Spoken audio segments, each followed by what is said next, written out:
नमस्ते दोस्तों, आपकी एकेडमी में आप सभी का स्वागत है।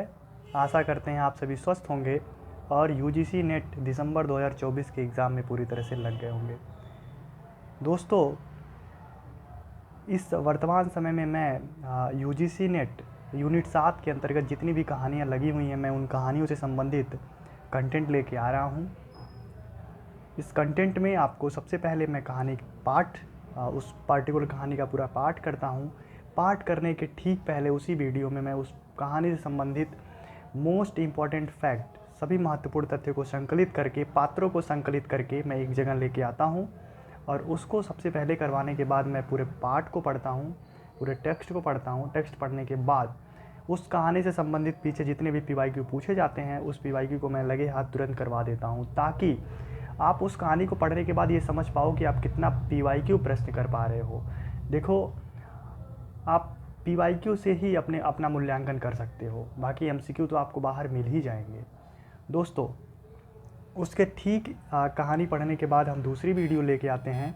उस दूसरी वीडियो में हम मेरे ही द्वारा उस पार्टिकुलर कहानी से संबंधित एमसीक्यू बनाया जाता है और वह एमसीक्यू लेके मैं दूसरी वीडियो में आता हूँ।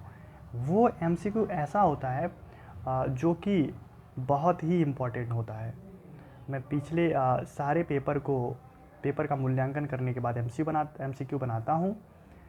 तो आज हम पढ़ेंगे आज का जो हमारा कहानी है।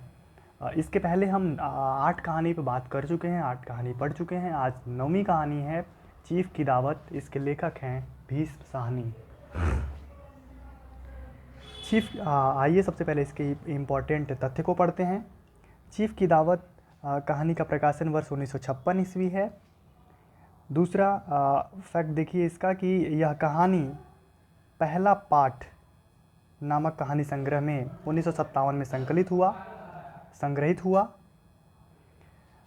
इसमें कुल 15 कहानियाँ संग्रहित हैं। पहला पाठ नामक जो कहानी संग्रह है वो भीष्म साहनी का कहानी संग्रह है, जिसमें चीफ की दावत नामक कहानी संकलित है, जिसका प्रकाशन 1957 में होता है। कहानी संग्रह का प्रकाशन, ये 2 पॉइंट जरूर याद रखिए। कहानी संग्रह का प्रकाशन 1957 में होता है। ठीक उसके पहले चीफ की दावत कहानी किसी न किसी पत्रिका में प्रकाशित हो गई थी। उस पत्रिका के बारे में एग्जैक्ट जानकारी अभी कहीं तक नहीं मिली है। यह एक व्यंग्यात्मक शैली में लिखी गई कहानी है। दोस्तों, चीफ की दावत कहानी का मूल प्रतिपाद्य क्या है, हम उसके ऊपर भी देख लेते हैं। प्रतिपाद्य को इसलिए पढ़ते हैं कि कहानी का मोटी मोटा खाका हमें पता चल पाए, विषय वस्तु पता चल पाए कि कहानी किस उद्देश्य से लिखी गई है। तो यह कहानी मध्य वर्ग का खोखलापन एवं उसकी मूल्यहीनता की ओर संकेत किया गया है। इस कहानी में कहानी का नायक सामनाथ है, जिसके चीफ उसके घर डिनर पर आने वाले हैं। इस दौरान वह अपनी बूढ़ी माँ को बाधा समझता है और उसे छिपाना चाहता है, परंतु माँ से ही काम बनता देख उसकी खुशामद करने लगता है। दोस्तों, इस कहानी से संबंधित जितने भी पात्र हैं, मैं पात्रों को भी संकलित करके लेके आता हूँ। चाहे तो आप इस स्लाइड का स्क्रीनशॉट भी ले सकते हैं, और अगर आपको ये कंटेंट अच्छा लग रहा है तो अधिक से अधिक लोगों के पास शेयर करें और चैनल को प्लीज़ सब्सक्राइब करें। इस कहानी का पहला पात्र सामनाथ, जो कि इस कहानी का नायक है। सामनाथ की पत्नी इस कहानी की नायिका का रूप लिए हुए है, और जो सामनाथ की पत्नी है वो दिखावटीपन में ज़्यादा विश्वास करती है। सामनाथ की माँ, जो कि निरक्षर है, बूढ़ी है और विधवा है। चीफ सामनाथ का बॉस, जो कि अमेरिकी है, जो आदर्शवादी और शिष्टाचारी व्यक्ति का परिचय देता है इस कहानी के माध्यम से। आगे हम देखते हैं। आगे हम चीफ की दावत जो कि भीष्म साहनी की कहानी है, इसको लाइन बाय लाइन पढ़ेंगे। आपके पास अगर टेक्स्ट है तो ओपन कर लीजिए, और आपको अगर ये पीडीएफ चाहिए तो आप मुझसे डिस्क्रिप्शन में दिए गए व्हाट्सएप लिंक के ज़रिए या फिर टेलीग्राम चैनल के द्वारा मेरे से आप इस कहानी का पीडीएफ प्राप्त कर सकते हैं। कहानी को हम पढ़ते हैं। आज मिस्टर सामनाथ के घर चीफ की दावत थी। शामनाथ और उनकी धर्मपत्नी को पसीना पोंछने की फुर्सत न थी। पत्नी ड्रेसिंग गाउन पहने, उलझे हुए बालों का जूड़ा बनाए, मुंह पर फैली हुई सुर्खी और पाउडर को मले, और मिस्टर सामनाथ सिगरेट पर सिगरेट फूंकते हुए चीज़ों को फहरिस्त हाथ में थामे एक दूसरे के कमरे में आ जा रहे थे। आखिर 5 बजते बजते तैयारी मुकम्मल होने लगी। कुर्सियाँ, मेज, तिपाइयाँ, नैपकिन, फूल सब बरामदे में पहुंच गए। ड्रिंक का इंतज़ाम बैठक में कर दिया गया। अब घर का फालतू सामान अलमारियों के पीछे और पलंगों के नीचे छिपाया जाने लगा। तभी श्यामनाथ के सामने सहसा एक अड़चन खड़ी हो गई। माँ का क्या होगा? इस बात की ओर न उनका और न उनकी कुशल गृहिणी का ध्यान गया था। मिस्टर श्यामनाथ श्रीमती की ओर घूमकर अंग्रेजी में बोले, माँ का क्या होगा? श्रीमती काम करते करते ठहर गईं और थोड़ी देर तक सोचने के बाद बोली, इन्हें पिछवाड़े इनकी सहेली के घर भेज दो। रात भर बेशक वहीं रहें, कल आ जाएं।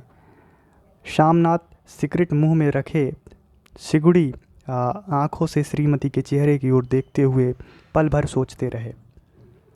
फिर सिर हिलाकर बोले, नहीं, मैं नहीं चाहता कि उस बुढ़िया का आना जाना फिर यहाँ फिर शुरू हो। पहले ही बड़ी मुश्किल से बंद किया था। माँ से कहे कि जल्दी ही खाना खा के शाम को ही अपनी कोठरी में चली जाए। मेहमान कहीं 8 बजे आएंगे। मेहमान कितने बजे आने वाले थे? 8 बजे। इससे पहले ही अपने काम से निपट ले। सुझाव ठीक था, दोनों को पसंद आया। मगर फिर सहसा श्रीमती बोल उठी, जो वह सो गई और नींद में खर्राटे लेने लगी तो साथ ही तो बरामदा है जहाँ लोग खाना खाएंगे। समझिए कि अगर वो खर्राटे से दिक्कत है अपनी माँ के, तो इन्हें कह देंगे कि अंदर से दरवाज़ा बंद कर लें। ऐसा उनका बेटा कह रहा है श्यामनाथ। मैं बाहर से ताला लगा दूंगा। अपनी माँ को अंदर बंद करके एक कमरे में ताला लगाने की बात कर रहा है वो। या माँ को कह देता हूँ कि अंदर जाकर सोए नहीं, बैठी रहें, और क्या। और जो सो गई तो डिनर का क्या मालूम कब तक चले। 11 बजे तक तो तुम ड्रिंक ही करते रहते हो। श्यामनाथ कुछ खींच उठे, हाथ झटकते हुए बोली, अच्छी भली ये भाई के पास जा रही थी, तुमने ही तो खुद अच्छा बनने के लिए बीच में टांग अड़ा दी। वाह, तुम माँ और बेटे की बातों में मैं क्यों बुरी बनूं? तुम जानो और वह जाने। यह श्यामनाथ की पत्नी कहती है। मिस्टर श्यामनाथ चुप रहे। यह मौका बहस का न था, समस्या का हल ढूंढने का था। उन्होंने घूमकर माँ की कोठरी की ओर देखा। कोठरी का दरवाज़ा बरामदे में खुलता था। बरामदे की ओर देखते हुए झट से बोले, मैंने सोच लिया है, और उन्हीं कदमों माँ की कोठरी के बाहर जा खड़े हुए। माँ दीवार के साथ एक चौकी पर बैठी दुपट्टे में मुंह सिर पर लपेटे माला जप रही थी। सुबह से तैयारी होती देखते हुए माँ का भी दिल धड़क रहा था। बेटे के दफ्तर का बड़ा साहब घर पर आ रहा है, सारा काम सुबेते से चल जाए। माँ, आज तुम खाना जल्दी खा लेना। मेहमान लोग 7:30 बजे तक आ जाएंगे। माँ ने धीरे से मुंह पर से दुपट्टा हटाया और बेटे को देखते हुए कहा, आज मुझे खाना नहीं खाना है बेटा। तुम तो जानते हो, मांस मछली बने तो मैं कुछ नहीं खाती। जैसे भी हो अपने काम से जल्दी निपट लेना। अच्छा बेटा। और माँ, हम लोग पहले बैठक में बैठेंगे, उतनी देर तुम यहाँ बरामदे में बैठना। फिर जब हम यहाँ आ जाएं तो तुम गुसल खाने के रास्ते बैठक में चली जाना। माँ अवाक बेटे का चेहरा देखने लगी, फिर धीरे से बोली, अच्छा बेटा। और माँ, आज जल्दी नहीं सो जाना, तुम्हारे खर्राटे की आवाज़ दूर तक जाती है। माँ लज्जित सी आवाज़ में बोली, क्या करूँ बेटा, मेरे बस की बात नहीं है। जब से बीमारी से उठी हूँ नाक से सांस नहीं ले सकती। मिस्टर श्यामनाथ ने इंतज़ाम तो कर दिया, फिर भी उनकी उधेड़ बुन खत्म नहीं हुई। जो चीफ अचानक उधर आ निकला तो 8-10 मेहमान होंगे, देसी अफसर, उनकी स्त्रियाँ, कोई भी गुसल खाने की तरफ आज आ सकता है। क्षोभ और क्रोध में वह झुंझलाने लगे। एक कुर्सी को उठा कर बरामदे में कोठरी के सामने रखते हुए बोले, आओ माँ, इस पर ज़रा बैठो तो। माँ माला संभालती पल्ला ठीक करती उठी और धीरे से कुर्सी पर जाकर बैठ गई। यूँ नहीं, माँ टांगे ऊपर चढ़ाकर नहीं बैठते, यह खाट नहीं है। माँ ने टांगें नीचे उतार ली और खुद के वास्ते नंगे पाँव नहीं घूमना, ना ही वह खड़ाऊ पहन के सामने आना। किसी दिन तुम्हारी यह खड़ाऊ उठाकर मैं बाहर फेंक दूंगा। माँ चुप रही। कपड़े कौन से पहनोगी माँ? जो है वही पहनूंगी बेटा, जो कहो पहन लूँ।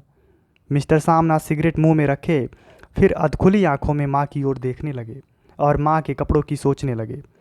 शामनाथ हर बात में तरतीब चाहते थे। घर का सब संचालन उनके अपने हाथ में था। खूंटियाँ कमरों में कहाँ लगाई जाएं, बिस्तर कहाँ पर बिछे, किस रंग के पर्दे लगाए जाएं, श्रीमती कौन सी साड़ी पहने, मेज़ किस साइज की हो। शामनाथ को चिंता थी कि अगर चीफ का साक्षात माँ से हो गया तो कहीं लज्जित न होना पड़े।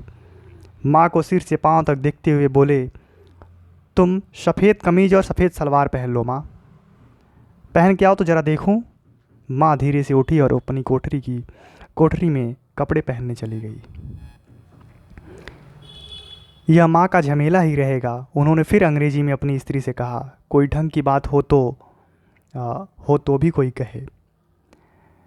अगर कहीं कोई उल्टी सीधी बात हो गई, चीफ को बुरा लगा तो सारा मज़ा जाता रहेगा। माँ सफ़ेद कमीज और सफ़ेद सलवार पहनकर बाहर निकली। छोटा सा कद, सफ़ेद कपड़ों में लिपटा छोटा सूखा हुआ शरीर, धुंधली आंखें, केवल सिर के आधे झड़े हुए बाल पल्ले की ओट में छिप पाए थे। पहले से कुछ ही कम कुरूप नज़र आ रही थी। चलो ठीक है, कोई चूड़ियाँ उड़ियाँ हो तो वह भी पहन लो, कोई हर्ज नहीं। चूड़ियाँ कहाँ से लाऊं बेटा? तुम तो जानते हो सब जेवर तुम्हारी पढ़ाई में बिक गए। यह क्या वाक्य है? सामनाथ को तीर की तरह लगा। तिनक कर बोले, यह कौन सा राग छेड़ दिया माँ? सीधा कह दो नहीं है। सीधा कह दो नहीं है जेवर, बस। इससे पढ़ाई वढ़ाई का क्या ताल्लुक है? जो जेवर बिका तो कुछ बनकर ही आया हूं ना, निरा लडूरा तो नहीं लौटाया। जितना दिया था उससे दोगुना ले लेना, मेरी जीभ जल जाए बेटा। तुमसे जेवर लूँगी? मेरे मुंह से यूं ही निकल गया। जो होते तो लख बार पहनती। 5:30 बज चुके थे। अभी मिस्टर सामनाथ को खुद ही नहा धोकर तैयार होना था। श्रीमती कब की अपने कमरे में जा चुकी थी। शामनाथ जाते हुए एक बार फिर माँ को हिदायत करते गए, माँ रोज़ की तरह गुमसुम बन के नहीं बैठी रहना। अगर साहब इधर आ निकले और कोई बात पूछे तो ठीक तरह से बात का जवाब देना। मैं ना पढ़ी न लिखी बेटा। मैं क्या बात करूँगी? तुम कह देना माँ अनपढ़ है, कुछ जानती समझती नहीं, वह नहीं पूछेगा। 7 बजते बजते माँ का दिल धक धक करने लगा। अगर चीफ सामने आ गया और उसने कुछ पूछा तो वह क्या जवाब देगी? अंग्रेज़ को तो दूर से ही देखकर घबरा उठती है। यह तो अमरीकी है, न मालूम क्या पूछे। मैं क्या कहूँगी? माँ का जी चाहा कि चुपचाप पिछवाड़े विधवा सहेली के घर चली जाए, मगर बेटे के हुक्म को कैसे टाल सकती थी। चुपचाप कुर्सी पर से टांगें लटकाए वहीं बैठी रही। एक कामयाब पार्टी वह है जिसमें ड्रिंक कामयाबी से चल जाए। शामनाथ की पार्टी सफलता के शिखर चूमने लगी। वार्तालाप उसी रौ में बह रहा था जिस रौ में गिलास भरे जा रहे थे। कहीं कोई रुकावट न थी, कोई अड़चन न थी। साहब को विस्की पसंद आई, मेम साहब को पर्दे पसंद आए, सोफ़ा कवर का डिज़ाइन पसंद आया, कमरे की सजावट पसंद आई। इससे बढ़कर क्या चाहिए? साहब तो ड्रिंक के दूसरे दौर में ही चुटकुले और कहानियाँ कहने लग गए थे। दफ्तर में जितना रोब रखते थे, यहाँ पर उतने ही दोस्त परवर हो रहे थे। और उनकी स्त्री काला गाउन पहने, गले में सफ़ेद मोतियों का हार, सेंट और पाउडर की महक से ओत प्रोत कमरे में बैठी सभी देसी स्त्रियों की आराधना का केंद्र बनी हुई थी। बात बात पर हंसती, बात बात पर सिर हिलाती और शामनाथ की स्त्री से तो ऐसे बातें कर रही थी जैसे उनकी पुरानी सहेली हों। और इसी रो में पीते पिलाते 10:30 बज गए। वक्त गुजरते पता ही न चला। आखिर सब लोग अपने अपने गिलासों में से आखिरी घूंट पीकर खाना खाने के लिए उठे और बैठक से बाहर निकले। आगे आगे शामनाथ, रास्ता दिखाते हुए पीछे चीफ और दूसरे मेहमान। बरामदे में पहुंचते ही सामनाथ सहसा ठिठक गए। जो दृश्य उन्होंने देखा उससे उनकी टांगें लड़खड़ा गई और क्षण भर में सारा नशा हिरन हो गया। बरामदे में ऐन कोठरी के बाहर माँ अपनी कुर्सी पर ज्यों की त्यों बैठी थी, मगर दोनों पांव कुर्सी की सीट पर रखे हुए और सिर दाएं से बाएं और बाएं से दाएं झूल रहे थे, और मुंह में से लगातार गहरे खराटे की आवाज़ें आ रही थी। आप देखिए कि अब तक कोई माँ के पास उस माँ को देखने नहीं गया था कि माँ कैसी है। अब तक कहानी से ये भी पता चलता है कि माँ ने कुछ भी अब तक खाया नहीं है। तो किस तरीके से मध्यम वर्गीय परिवार के बूढ़े बुजुर्गों की हालात इस कहानी के माध्यम से दिखाई गई है, आप देख सकते हैं।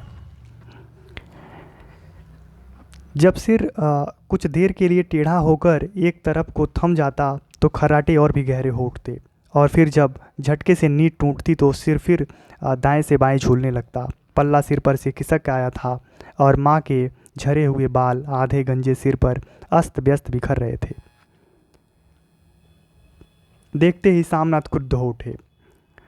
जी चाहा कि माँ को धक्का देकर उठा दें और उन्हें कोठरी में धकेल दें, मगर ऐसा करना संभव न था। चीफ और बाकी मेहमान पास खड़े थे। मतलब अगर चीफ और मेहमान घर पे नहीं होते तो शायद सामनाथ ऐसा अपनी माँ के साथ कर भी देते। माँ को देखते ही देसी अफसरों की कुछ स्त्रियां हंस दीं कि इतने में चीफ ने धीरे से कहा, पुअर डियर। माँ हड़बड़ा के उठ बैठी। सामने खड़े इतने लोगों को देखकर ऐसी घबराई कि कुछ कहते न बना। झट से पल्ला सिर पर रखती हुई खड़ी हो गई और ज़मीन को देखने लगी। उनके पांव लड़खड़ाने लगे और हाथों की उंगलियां थर थर कांपने लगी। माँ, तुम जाके सो जाओ, तुम क्यों इतनी देर तक जाग रही थी? और खिसियाई हुई नज़रों से सामनाथ चीफ के मुंह की ओर देखने लगे। चीफ के चेहरे पर मुस्कुराहट थी। वह वहीं खड़े खड़े बोले, नमस्ते। माँ ने झिझकते हुए अपने में सिमटते हुए दोनों हाथ जोड़े, मगर एक हाथ दुपट्टे के अंदर माला को पकड़े हुए था, दूसरा बाहर। ठीक तरह से नमस्ते भी न कर पाई। शामनाथ इस पर भी खिन्न हो उठे। इतने में चीफ ने अपना दायां हाथ मिलाने के लिए माँ के आगे बढ़ाया किया। माँ और भी घबरा उठी। माँ, हाथ मिलाओ। पर माँ हाथ कैसे मिलाती? दाएं हाथ में तो माला थी। घबराहट में माँ ने बायां हाथ ही साहब के लिए साहब के दाएं हाथ में रख दिया। शामनाथ दिल ही दिल में जल उठे। देसी अफसरों की स्त्रियां खिलखिलाकर हंस पड़ी। यूँ नहीं माँ, तुम तो जानती हो दायां हाथ मिलाया जाता है, दायां हाथ मिलाओ। मगर तब तक चीफ माँ का बायां हाथ ही बार बार हिलाकर कह रहे थे, हाउ डू यू डू। देखो, जो एक अमेरिकी है वह भी एक बुजुर्ग का सम्मान करना जानता है, लेकिन बार बार यह कहा जा रहा है कि देसी अफसरों की स्त्रियां खिलखिलाकर हंस रही थीं। देसी मतलब जो हमारे देश की थी, भारतीय स्त्रियां। भारतीय स्त्री एक बुजुर्ग स्त्री को देख करके कैसे हंसती है, उसका उपहास उठाती है, इस कहानी में वह भी देखा जाता है। एक लिंग ही दूसरे लिंग का उपहास उड़ाता है। जब वो चीफ कहता है हाउ डू यू डू हाथ मिलाते हुए, तो वहाँ पे शामनाथ कहते हैं, कहो माँ, मैं ठीक हूँ, खैरियत से हूँ। माँ कुछ बड़बड़ाई। माँ कहती है, मैं ठीक हूँ। कहो माँ, हाउ डू यू डू। माँ धीरे से सकुचाते हुए बोली, हाउ डू डू। एक बार फिर कहा उठा। वातावरण हल्का होने लगा। साहब ने स्थिति संभाल ली थी। लोग हंसने चहकने लगे थे। शामनाथ के मन का क्षोभ भी कुछ कम होने लगा था। साहब अपने हाथ में माँ का हाथ अब भी पकड़े हुए थे और माँ सिकुड़ी जा रही थी। साहब के मुंह से शराब की बू आ रही थी। शामनाथ अंग्रेजी में बोले, मेरी माँ गांव की रहने वाली है, उम्र भर गांव में रही है, इसलिए आपसे लजाती है। साहब इस पर खुश नज़र आए। बोले, सच? मुझे गांव के लोग बहुत पसंद हैं। तब तो तुम्हारी माँ गांव के गीत और नाच भी जानती होंगी। चीफ खुशी से सिर हिलाते हुए माँ को टकटकी बांधे देखने लगे। माँ, साहब कहते हैं कोई गाना सुनाओ, कोई पुराना गीत तुम्हें तो कितने ही याद होंगे। माँ धीरे से बोली, मैं क्या गाऊंगी बेटा, मैंने कब गाया है। वाह माँ, मेहमान का कहा भी कोई टालता है। बेटा देखिए काम अपना कैसे निकालता है। साहब ने इतना रीझ से कहा है, नहीं गाओगी तो साहब बुरा मानेंगे।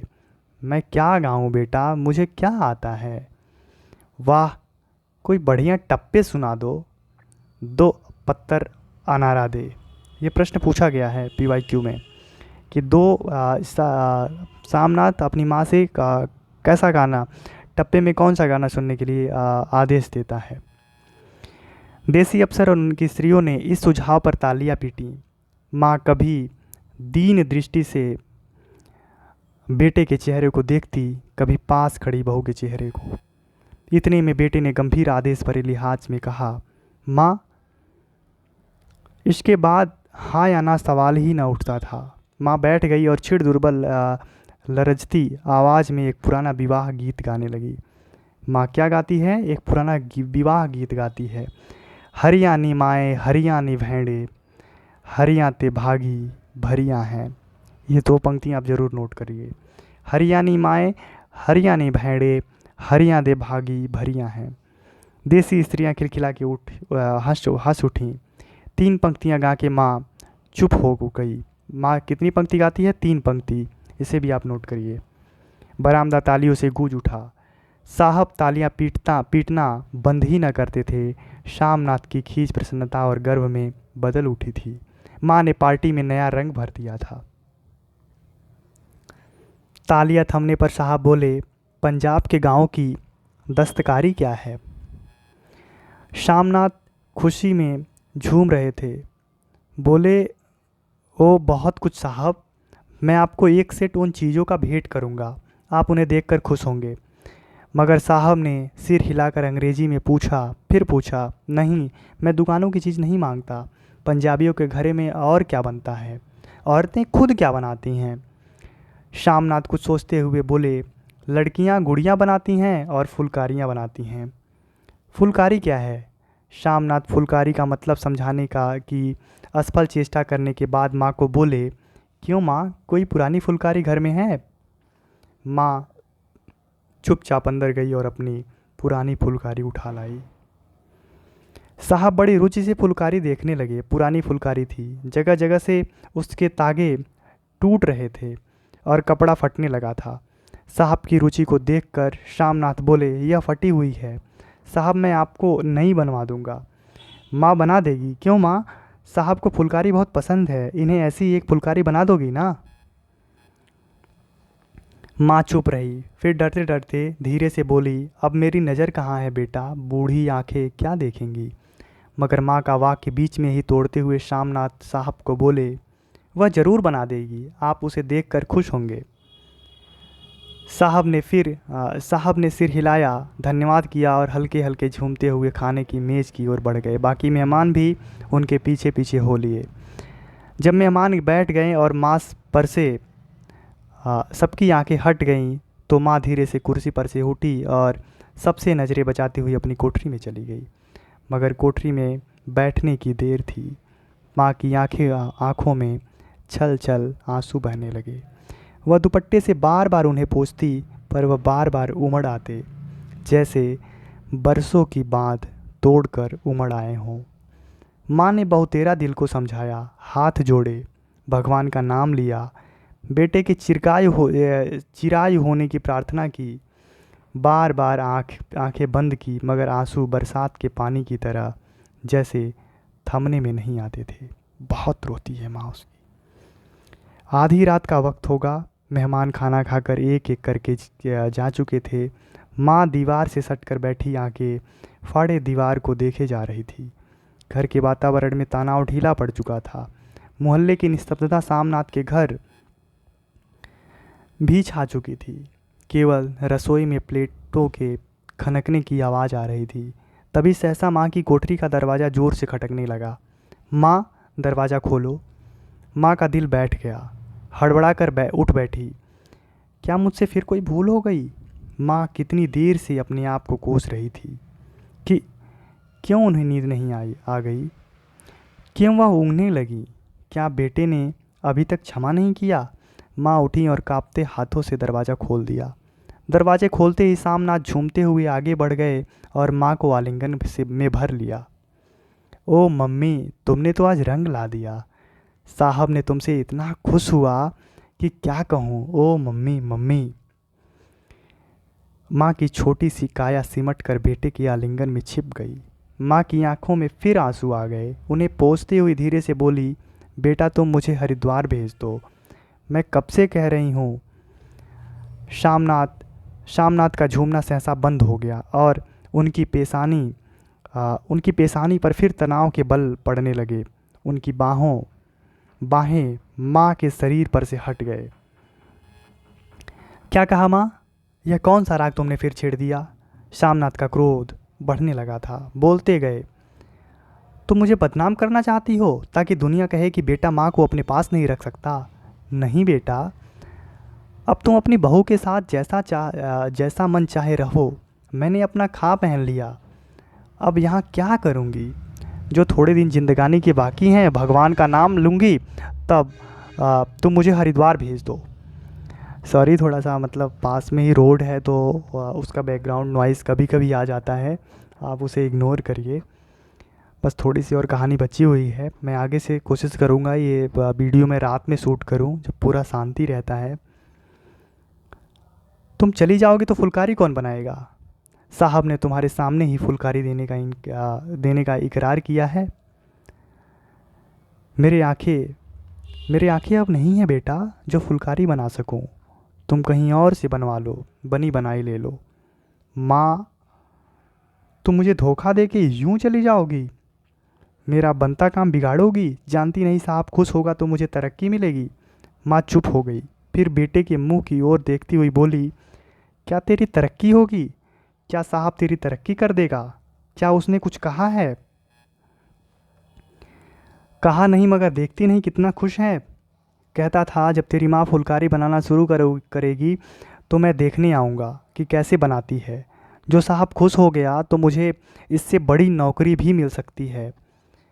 मैं बड़ा अफसर बन सकता हूँ। माँ के चेहरे का रंग बदलने लगा। धीरे धीरे उनका झुर्रियों भरा मुँह खिलने लगा। आँखों में हल्की हल्की चमक आने लगी।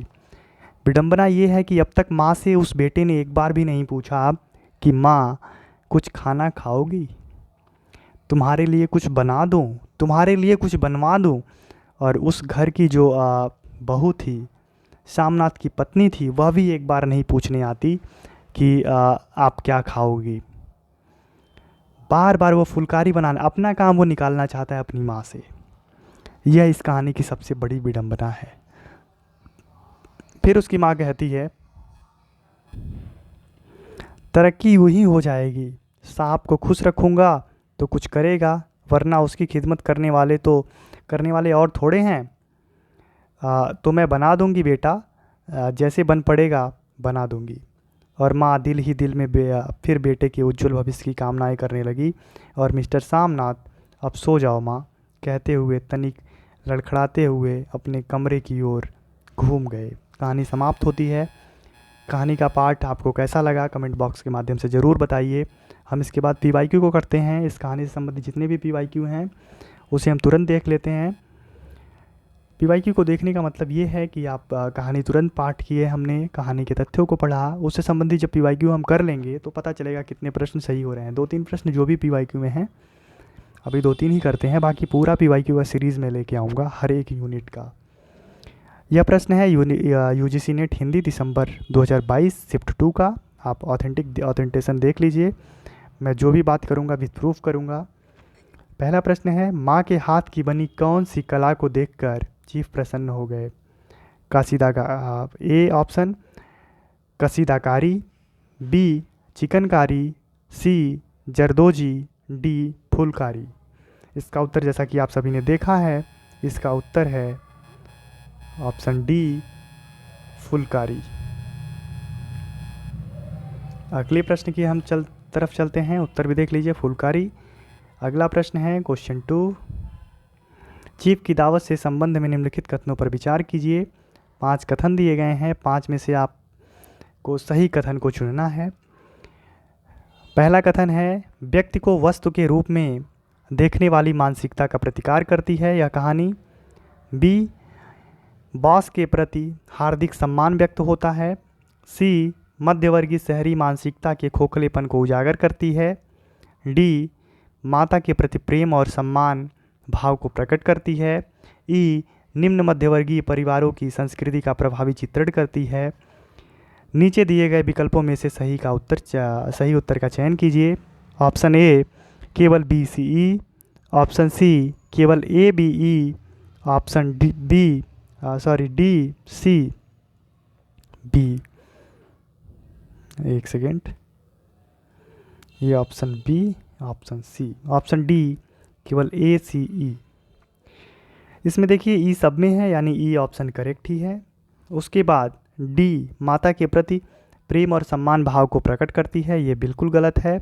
डी जिसमें भी है उसे हम कट कर देते हैं। उसके बाद हम देख सकते हैं कि मध्यवर्गीय शहरी मानसिकता के खोखलेपन को उजागर करती है। बास के प्रति हार्दिक सम्मान व्यक्त होता है, बी ऑप्शन जिसमें भी है उसकी तरफ हम चलते हैं। अब मेरे पास 2 ऑप्शन है, ए और सी में देखते हैं क्या सही है। व्यक्ति को वस्तु के रूप में देखने वाली मानसिकता का प्रतिकार करती है, ये भी गलत है। अब हम चलते हैं, ऑप्शन ए इसका करेक्ट आंसर है, सॉरी ऑप्शन डी ए सी ई। हम 1 मिनट इसको करेक्ट देख लेते हैं, इसको ए सी ई। निम्नलिखित कथनों पर विचार कीजिए।